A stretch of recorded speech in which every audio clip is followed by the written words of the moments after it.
नमस्कार। नर्मदे हर।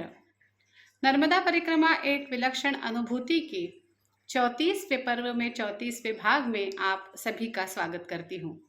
मैं डॉक्टर सुरुचि अग्निहोत्री नाइक जो अनुभव कथन करती हूँ वो आपको पसंद आता है, मुझे पता है। इस बार भी मैं लेट ही आई हूँ, ये भी मुझे पता है, लेकिन आप जब इस बार के लेट का इस बार की विलंब का कारण जानेंगे तब मुझसे ज्यादा खुशी आपको होने वाली है। इस बार हुआ यूं कि मेरे माँ बाबूजी यहाँ मेरे घर आए थे और अचानक ही हम वाहन से नर्मदा परिक्रमा करने निकल गए। माता रानी की ऐसी कृपा हुई कि मेरी पैदल परिक्रमा के साथ साथ एक वाहन परिक्रमा भी पूरी हुई है। उसके अनुभव श्रृंखला तो बाद में शुरू करेंगे। फिलहाल पहले चलते हैं अपने इस पर्व पर। पिछली बार मैंने आपको हनुमान जी का अनुभव बताया था और ये भी बताया था कि क्या सच में ये हनुमान जी हैं, इसका भी जवाब मुझे कैसे मिला। तो सीधा अनुभव कथन पर ही चलते हैं। हुआ ये कि हमको तो नहीं लग रहा था कि वो हनुमान जी है, क्योंकि ऐसा सुना नहीं था कि हनुमान जी दर्शन देते हैं। और हम तो पापी, कुछ पुण्य कर्म नहीं, कुछ दान धर्म नहीं, फिर भी ये भी नहीं कह सकते थे कि वो हनुमान जी नहीं हैं। तो ऐसी दुविधा में होते होते हम आगे एक छोटे से आश्रम पे रुके। आश्रम क्या, छोटी सी कुटिया ही थी। और वहां हुआ ये कि जो महंत थे वो हमारे पैर छू रहे थे। परिक्रमा वासियों के पैर छूते हैं, हमने भी महंत जी के पैर छुए, फिर उन्होंने हमारे पैर छुए, फिर हमने उनके पैर छुए, फिर उन्होंने हमारे पैर छुए। फिर मैंने कहा, बाबा जी कब तक पैर छुओगे? तो उन्होंने कहा, हाँ हाँ बेटे, तुम तो सही बोल रहे हो, तुम भी थक गए होंगे, आओ चाय नाश्ता कर लो। बस जिनको हनुमान जी ने दर्शन दिया है उनके पैर तो छूने थे। मुझे कुछ समझ में ही नहीं आया, या शायद मेरा ध्यान ही नहीं था। ध्यान तो था, ये बात मैंने सुनी तो थी, लेकिन मेरे दिमाग में ये बात गई नहीं। फिर हम चाय पी के, फिर रात का, शाम का पूजा पाठ, भोजन प्रसादी करके, सुबह बाल भोग लेकर के हम वहां से आगे निकले। आगे निकलने के बाद मैं बाबा से पूछा कि बाबा, आपने वो हनुमान जी वाली बात महाराज जी को क्यों बताई? हमें थोड़ी ना पता है कि वो हनुमान जी ही थे। तो पता है बाबा मुझे क्या कहते हैं? बाबा ने मुझसे कहा, मैंने कब बताई? मैं तो पूरा समय तुम्हारे साथ ही तो था, मैंने तो कुछ नहीं बताया। फिर मैं सोचने लगी कि वो बाबा जी को कैसे पता? जो घटना मैं और बाबा, हम दोनों ही थे तब घटी हुई थी, ना मैंने उन महंत जी को कुछ बताया, ना बाबा ने उन महंत जी को कुछ बताया, तो उन्हें ये प्रसंग के बारे में मालूम कैसे हुआ? उन्होंने कहा था, तुम फिर बुलाओगी तो भी मैं नहीं आऊंगा, लेकिन शायद उन्हें पता था कि मैं नादान बच्ची हूं, मैंने उन्हें पहचाना नहीं है। लेकिन मेरे भाव निस्वार्थ थे, तो शायद वो फिर से आए। मैं निर्बुद्ध, मैं फिर उन्हें पहचान नहीं सकी। देखिए, साक्षात हनुमान जी, मैं तो मानती हूँ, मेरा मन तो मानता है कि वो साक्षात हनुमान जी पहली बार आकर के मुझे कह के गए कि तुम बुलाती हो तो मैं आता हूँ। यह पूरा प्रसंग ना मैंने बताया ना बाबा ने बताया, फिर भी उन महंत जी को पता चला, तो कैसे पता चला होगा? खैर, आगे चलते हैं।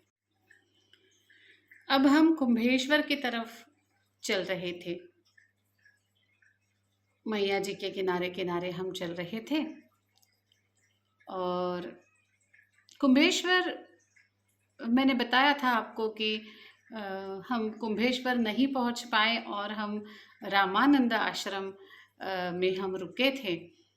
बीच में हनुमान जी का विषय आया, इसलिए वो किस्सा जो मुझे याद आया वो मैंने अभी बता दिया। अब हमारी यात्रा पर आगे चलते हैं। तो कुंभेश्वर ऐसी जगह है जहाँ शनि भगवान की पत्नी का भी मंदिर है, जिनका नाम है पनौती।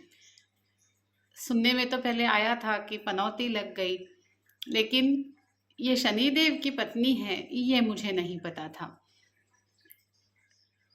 शास्त्रों में ऐसा लिखा है कि कुंभेश्वर में 3 दिन का विश्राम करना चाहिए। वैसे तो मुझे चातुर्मास नहीं करना था, इसलिए मैंने हर जगह 3-3 दिन जहाँ रुकना आवश्यक है वहाँ मैं नहीं रुक पाई, क्योंकि मुझे चातुर्मास नहीं करना था। और यहाँ हुआ ये कि बिना मांगे वो पुण्य हमारी झोली में आ गया। बताती हूँ। हम बिल्कुल कुंभेश्वर पहुँचने में ही थे और बहुत बारिश जैसा मौसम हो ही गया था। हम सीढ़ियाँ ही चढ़ रहे थे कि बारिश शुरू भी हो गई। ये 2017 की बात है। तब ओखी नाम का तूफान आया हुआ था, और ये ओखी तूफान के कारण जो नाव होती है वो बंद कराई गई थी। और विमलेश्वर में पहले से ही बहुत सारे परिक्रमावासी जमा हो गए थे, और इसलिए जो पीछे से परिक्रमावासी आ रहे थे उन्हें कहा जा रहा था कि आप जहाँ हैं वहीं रुक जाओ। और हम कुंभेश्वर में थे तो हम कुंभेश्वर में ही रुक गए, और हमें 3 से 4 दिन वहाँ पे रुकना पड़ा। अब जब हम माता जी के किनारे कहीं रुकते हैं ना, तो वहाँ के स्थानीय लोगों से हमारा ऐसा रिश्ता बन जाता है जैसा मेरा जागृति के साथ बना। जागृति सोमन जो वहाँ रहती है, उनके घर में ही हम रहे। मुझसे काफ़ी छोटी है जागृति, इसलिए नाम से बुला रही हूँ, वैसे मैं उसे जागृति मैया कहती हूँ। अब वहाँ 3 दिन रहे तो खाली ऐसे ही बैठे रहेंगे।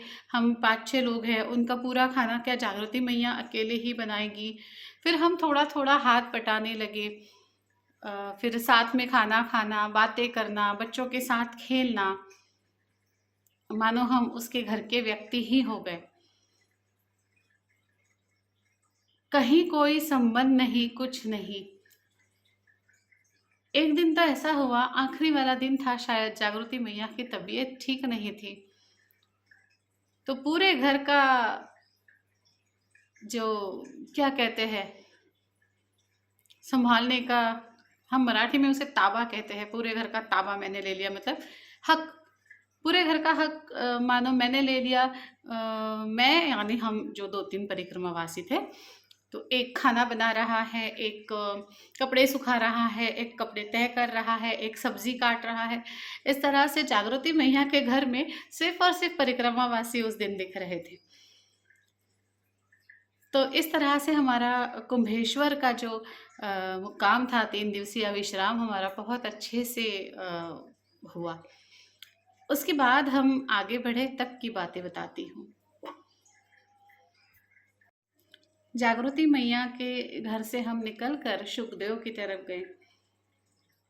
वहाँ पे भी ये जो परिक्रमावासियों के प्रति स्नेह है वो अनुभव किया। वहाँ की जो माता जी थी, उनकी 2 छोटी छोटी कन्याएं थी, और वो कन्याएं उन्हें काम करने नहीं दे रही थी।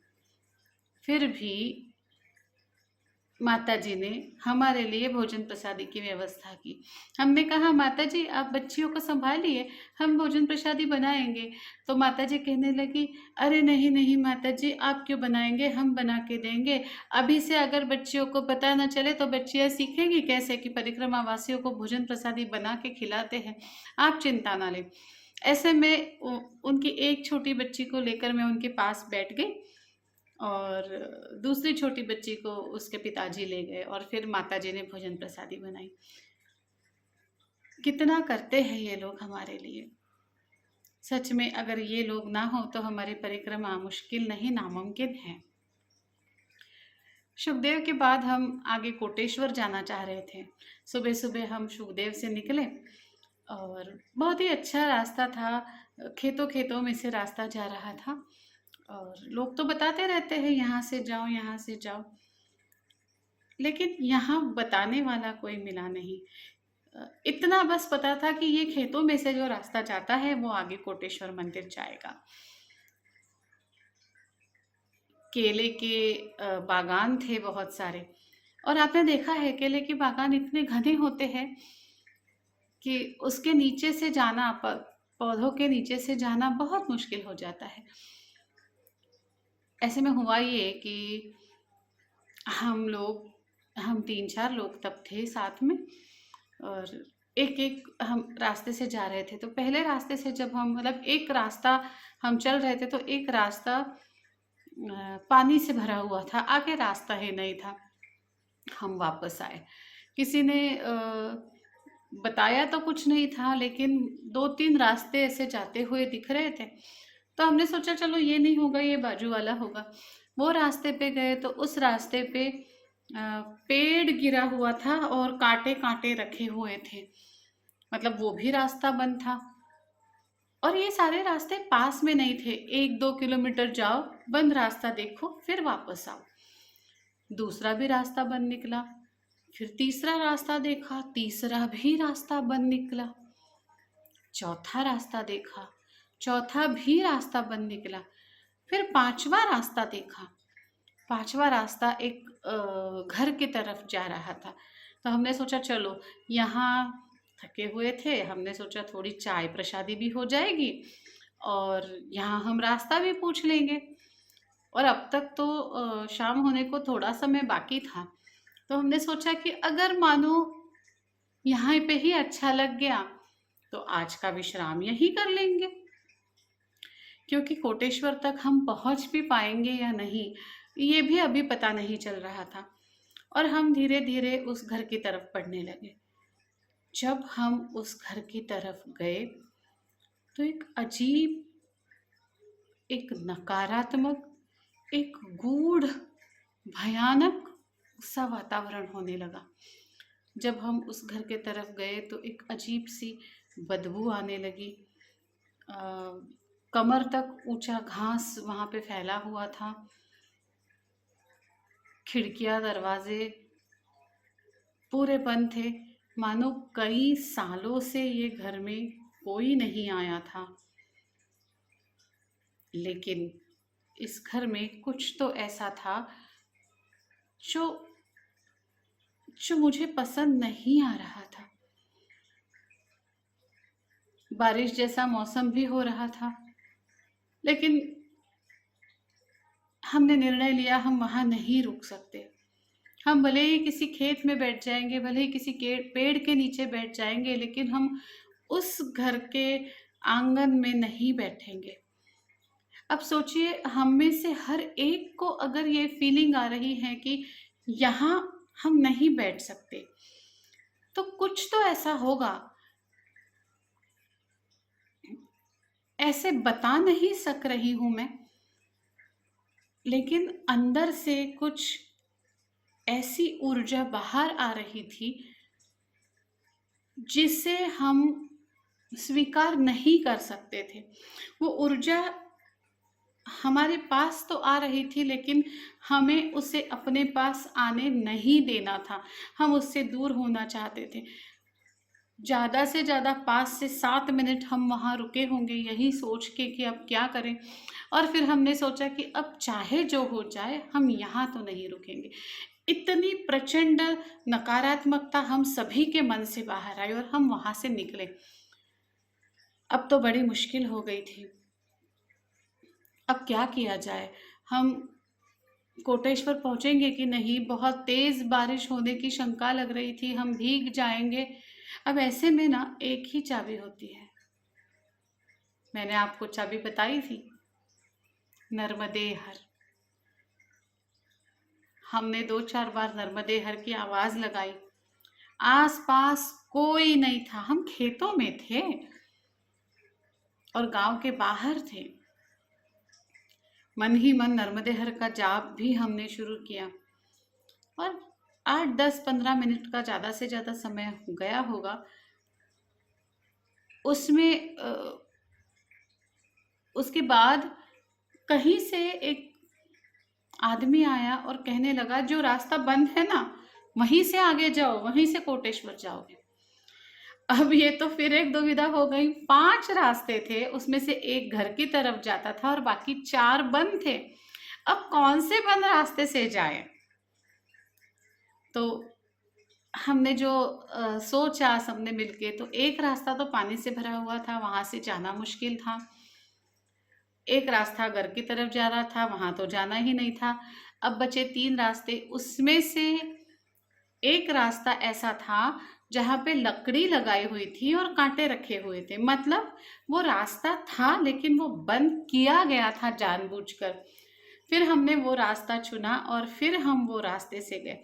अब हुआ ये कि जो कांटे वगैरह लगाए हुए थे ना, वो इसलिए लगाए थे कि वो रास्ते के ऊपर किसी की केले की बागान थी और इसीलिए उसने वो रास्ता बंद भी किया था कि कोई प्राणी ना घुस पाए, शायद इसके लिए बंद किया था।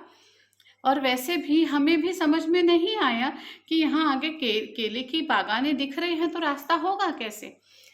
लेकिन फिर भी क्योंकि उस आदमी ने बताया था कि वहीं से जाओ, तो हमने उस पर पूरी श्रद्धा रखते हुए उसी रास्ते से हम आगे गए। आधा किलोमीटर से ज़्यादा हम केले के बागानों से इस तरह से झुक के गए थे, कमर से झुक के गए थे। उसके बाद रास्ता लगा और फिर वो रास्ता कोटेश्वर में गया। लेकिन उस समय जो मन की अवस्था थी, आज तो ये बात करते हुए मुझे बड़ा अच्छा लग रहा है कि मैं कैसी उस अवस्था से बाहर आ गई। लेकिन हमें शायद वहाँ रुकना नहीं था। हमने माई का, जैसे ही हमने माई की पुकार लगाना शुरू किया, वैसे किसी ने आके हमारी सहायता भी की और जहाँ से लगता ही नहीं था, मुमकिन ही नहीं है यहाँ से जाना, उस रास्ते से होकर हम कोटेश्वर मंदिर की तरफ गए। टिश्यू सॉल्ट थेरेपी या मिनरल थेरेपी एक ऐसी चिकित्सा पद्धति है जिसमें किसी भी रोग का इलाज मात्र मिनरल से होता है। यह चिकित्सा पद्धति एकदम आसान है। सबसे जरूरी बात इस चिकित्सा पद्धति की ये है कि इसके कोई कोई कोई साइड इफेक्ट्स नहीं है, क्योंकि ये जो सारे मिनरल्स होते हैं ना, ये हमारे शरीर में पहले से ही होते हैं। उनका थोड़ा सा जब बैलेंस बिगड़ जाता है तब हमें डिसीजेस होते हैं। और यही रीजन है, यही कारण है कि टिश्यू सॉल्ट थेरेपी या मिनरल थेरेपी के कोई साइड इफेक्ट नहीं होते। अब मैं आपको दिखाऊंगी मेरे पेशेंट के कुछ रिव्यूज। आप इस वक्त स्क्रीन पर एक व्यक्ति के 2 फोटो देख रहे हैं, जिसमें पहली फोटो में आपको दिखाई पड़ रहा है कि किस तरह हर्पीस जोस्टर का इन्फेक्शन बहुत ज्यादा बढ़ गया है। होठों पर सूजन आई है, नाक के अंदर और आंख की तरफ ये बढ़ता जा रहा है। टिश्यू सॉल्ट थेरेपी की ट्रीटमेंट के बाद दूसरी फोटो जो आप देख रहे हैं वो 8वें दिन की फोटो है। सूजन भी कम हुई है, रैशेस भी कम हुई है और जलन भी कम हो चुकी है। आप संपर्क करने के लिए मुझे इस नंबर पर व्हाट्सएप कर सकते हो। मुझे इसी नंबर पर आप फोन भी कर सकते हो। आपके लिए नंबर मैं एक बार बोल देती हूँ। मेरा नाम तो आपने पढ़ा ही है। मेरा नाम है डॉक्टर सुरुचि अग्निहोत्री नाइक और मेरा नंबर है तन्व्य क्लिनिक 9823653511। जब हम कोटेश्वर की तरफ जा रहे थे ना, तो बीच में थोड़ा सा एक नाला और पड़ता है। तो वहाँ मेरी स्लीपर, अब मैं स्लीपर पहनने लगी थी क्योंकि जूते जो थे मेरे मैंने दे दिए थे किसी को। तो मेरी स्लीपर जो थी वो टूट गई। अब मेरे पास कुछ भी नहीं था, तो अब मैं नंगे पैर चल रही थी। दिन में तो फिर भी नंगे पैर चला जा सकता है, दिखता है। जब हम कहीं विश्राम करते हैं, तब जब आश्रमों में टॉयलेट की व्यवस्था नहीं होती है तो बहिर्दिशा को जाना पड़ता है। मुझे तो यही लग रहा था कि उस वक्त शायद मुझे चप्पल की ज़रूरत पड़ सकती है, लेकिन अभी नहीं है तो नहीं है। तो ठीक है, हुआ ये कि जैसे जैसे हम मंदिर के पास पहुंच रहे थे, तो एक वहाँ पे कोई गांव की माता जी थी। वो मुझे कहने लगी, माता जी आप चप्पल पहन लो, आपने अभी तक तो जूते पहन के की है ना परिक्रमा, अभी आप चप्पल पहन लो। तो मैंने कहा नहीं माता जी, ठीक है, आप अपनी चप्पल उतार के मुझे मत दो। ये शायद एक संकेत था। जो मुझे मेरे मन में जो एक विचार आया था, मैं डर भी नहीं कहूँगी, मेरे मन में एक विचार आया था कि रात में जब बहिर्दिशा को जाना होता है तो मैं चप्पल नहीं पहन रही हूँ, तो अब मैं कैसे करूँ? मतलब क्या करूँ? फिर एक ख्याल मन में आया कि ठीक है ना, रात में तो सब सोए होते हैं, किसी की भी चप्पल पहन के चली जाऊंगी, वापस आके रख दूंगी। लेकिन किसी की चीज़ बिना पूछे ले लेना या उसको यूज़ करना मुझे थोड़ा सा ठीक नहीं लग रहा था।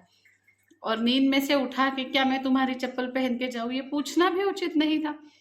मैंने सोचा जो होगा वो देखा जाएगा। लेकिन पता है क्या हुआ? ऐसा कुछ हुआ कि मुझे रात में कोई ना कोई उठ जाता और मुझे अपनी चप्पल दे देता। जैसे कोटेश्वर मंदिर की बात है कि मैं उठी थी और मुझे बहिर्दिशा को जाना था, तो मैंने टॉर्च ऑन किया, तो एक बाबा जी थे, वो जाग रहे थे। तो उसने मुझे कहा, माता जी बाहर जा रहे हो? मैंने कहा हाँ बाबा जी। तो कहने लगे, देखना हाँ जूते चप्पल पहन के जाना। तो मैंने कहा बाबा जी मेरे पास तो नहीं है अभी। तो बोले क्या नंगे पैर कर रही हूँ परिक्रमा? मैंने कहा नहीं, नंगे पैर तो मैं नहीं कर रही थी, लेकिन अब आगे जाके लूंगी, ऐसा ऐसा हुआ तो मेरी चप्पल टूट गई। तो उन्होंने कहा माता जी वहाँ पे ना ऐसी नीली वाली मेरी चप्पल रखी हुई है, बाद में तो आप ले लेना चप्पल, लेकिन अभी आप ना बाथरूम जा रहे हो तो आप मेरी चप्पल पहन के जाना। और ऐसा ही आगे 3 दिन हुआ। कोई तो जगता था या कोई तो जगा रहता था और मुझे चप्पल मिल जाती थी। फिर तीसरे दिन बाद मैंने और चप्पल खरीद ली और फिर मैं चप्पल पहन के परिक्रमा करने लगी। इस कोटेश्वर से एक और चीज़ हुई कि अब तक जो भी हम 3-4 लोग आगे पीछे होते होते थोड़े साथ में थोड़े अलग हो गए थे, वो अब पूरी तरह से अलग हो गए और मैं फिर से एक बार अकेले चलने लगी। आगे कानरोज नाम का ग्राम आता है और वहाँ से फिर मेरा अकेले चलना मुझे ज़्यादा अच्छा लगने लगा। आज आज का दिन, मतलब जिस दिन मैं ये वीडियो रिकॉर्ड कर रही हूँ, आज हनुमान जयंती है और एक और अनुभव हनुमान जी का मैं आपको बताना चाहती हूँ। अब मैं अकेली चल रही थी और चलते चलते बीच में मुझे ऐसे लगने लगा कि धूप थोड़ी तेज़ हो रही है, मैं थकने लगी हूँ। खेत ही खेत थे, बड़े पेड़ तो थे नहीं कि मैं अब कहाँ रुकूँ, क्या करूँ?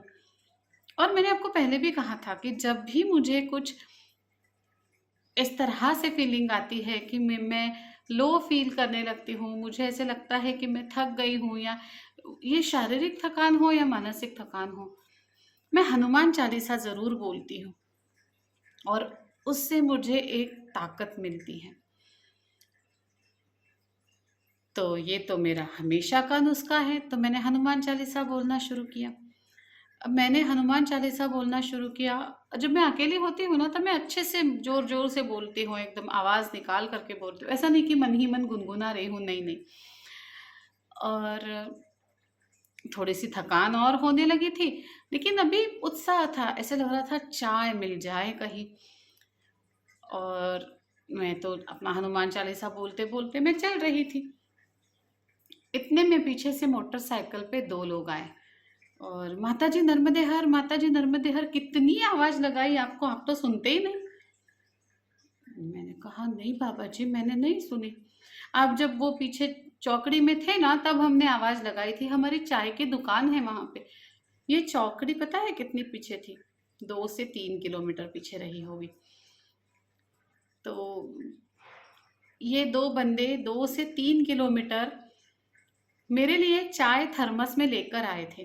कह रहे थे कि पहले तो हमने सोचा पट से गाड़ी में बैठेंगे, लेकिन दुकान संभालने वाला कोई नहीं था। फिर मैंने मेरे भाई को फ़ोन किया और उसे कहा तू आ जा, तो उसने भी कहा मुझे 10-15 मिनट तो समय लगेगा कि मैं घर से निकलूँगा आऊँगा। तो फिर मैंने उसे कहा एक काम करना, तो थर्मस लेके आना और कप वगैरह सब लेके आना, अपन गाड़ी से जाके माता जी को चाय पिलाएंगे। क्योंकि चाय ठंडी ना हो इसलिए वो घर से थर्मस लाए थे, मेरे लिए चाय और पार्ले जी का बिस्कुट लाए थे। ये तो हुई मेरे जो शरीर की थकान दूर होने का एक कारण, या किस तरह से मैंने चाहा कि मेरे शरीर की थकान दूर हो और वो दूर कैसे हुई ये अनुभव। अब वो चाय पिला के चले गए। अब तो बस सूरज डूबने को ही था मानो। मेरा फिर हनुमान चालीसा शुरू हो गया और इस बार आप यकीन नहीं मानोगे, जिस जिस की तरफ मेरी नजर जाती थी, चाहे वो पेड़ हो, बादल हो, रास्ता हो, आने जाने वाला कोई वाहन हो, सारी सृष्टि हो, ये सब मेरे साथ हनुमान चालीसा बोलने लगे थे। पूरा जो आसमंत था वो सुनहरा हो गया था। मेरी नजर किसी भेड़ बकरी पे गई तो ऐसा लग रहा था कि उसकी जो मैं है उसमें भी हनुमान चालीसा मुझे सुनाई दे रहा था। जो पत्ते हवा से उड़ रहे थे उसमें भी मुझे हनुमान चालीसा सुनाई दे रहा था। पता नहीं मैं खो गई थी या वास्तविकता में हर जो चीज जिसके ऊपर मेरी नजर जा रही थी, हर वो चीज हनुमान चालीसा मेरे साथ क्या वाकई में बोल रही थी? मुझे तो यही लगता है। मुझे नहीं पता क्या था क्या नहीं था, लेकिन उसके बाद जब मैं पहुंची कांद्रोस, तो मैं पूरी तरह से उत्साहित, पूरी तरह से प्रफुल्लित, और मानो किसी ने मुझ पर सोने सोने के रंग की स्वर्ण, मैं बता नहीं पा रही हूँ, लेकिन किसी ने ऐसा कुछ मेरे सर पे डाला हुआ है कि मेरा पूरा शरीर मानो झगमगा रहा है सोने की तरह, और हर चीज मुझे सुनहरी सी दिख रही है, और सुनहरी के साथ साथ हर चीज मुझे हनुमान चालीसा गाते हुए दिख रही है।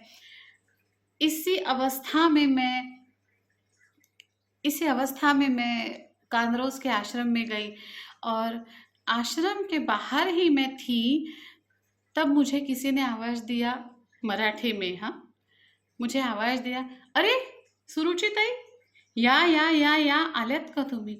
यहाँ कांद्रोज में मुझे मराठी में आवाज देने वाला कौन था? आपको क्या लगता है? मुझे जो हनुमान चालीसा स्वर सुनाई दे रहे थे, मुझे मेरे साथ साथ कोई हनुमान चालीसा बोल रहा था। आपको क्या लगता है, ऐसा ही हुआ होगा, या ये मेरे मन के खेल होंगे, या कुछ संकेत होगा, या आशीर्वाद होगा? आप क्या कहते हो इसको लेकर? आप क्या सोचते हो? बताइएगा जरूर। अब वो कौन था, और कांद्रोज में मुझे पहचानने वाला इंसान कैसे वहां पे मौजूद था? सही में वो मुझे पहचानते थे या कुछ और कारण था? इन सब बातों को हम अगली भाग में जरूर जरूर देखेंगे। उसके पहले मैं एक चीज आपको कहना चाहूंगी। उत्तरवाहिनी परिक्रमा हो रही है। मेरी नर्मदा परिक्रमा वाहन से जो अभी मैं अपने माँ बाबूजी के साथ करके आई हूँ, उसमें जब मैं तिलकवाड़ा गई थी तो अखिल भारतीय माँ नर्मदा परिक्रमा सेवा संघ के हम सब लोगों ने मिलकर कुछ संकल्प किया था हमारे परिक्रमा वासियों के लिए, और हमने कहा था कि आप एक काली जो पन्नी होती है आप वो ले जाएं और परिक्रमा मार्ग को आप साफ रखें। बहुत सारी सुविधाएं पर्यावरण के संरक्षण को लेकर के इस साल की गई। हमने तब ये भी कहा था कि अगर आपने ऐसा किया है तो आप अपना वीडियो हम तक भेजिएगा। एक निवेदन करती हूँ कि ज़रूर आपने पर्यावरण के लिए कुछ ना कुछ तो किया होगा, कभी ना कभी तो किया होगा। तो आप मुझे ज़रूर लिखकर बताइएगा कि आपकी क्या सोच है, किस तरह से हम पर्यावरण और नर्मदा माँ के किनारों पे फैली गंदगी को रोक सकते हैं। और अगर आप वीडियो करके मेरे फेसबुक पेज पर डालते हैं तो बहुत ही अच्छी बात है।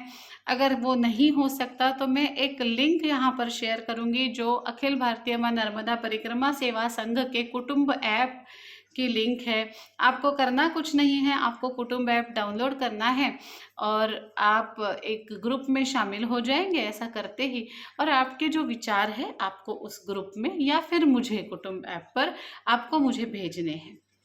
कमेंट सेक्शन बहुत छोटा होता है, उसमें मैं आपके पूरे विचार जान नहीं पाऊंगी, तो प्लीज़ प्लीज़ प्लीज़ आप अपने विचार मुझे इस तरह से भेजिएगा और अगले वीडियो का करिएगा इंतज़ार। इस बार जल्दी आऊँगी, आप नाराज़ तो नहीं हो।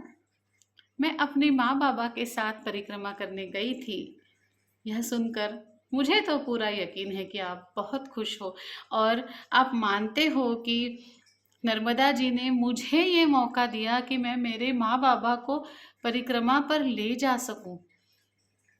हूं ना मैं भाग्यवान? बिल्कुल। अब भी अगर मैं कहती हूँ कि मेरा भाग्य जोरों पर नहीं है तो कैसा होगा। चलिए कोई बात नहीं, मैं इंतज़ार करूँगी आपके वीडियो का, आपके कमेंट्स का, और आप इंतज़ार कीजिएगा अगले वीडियो का। नर्मदे हर।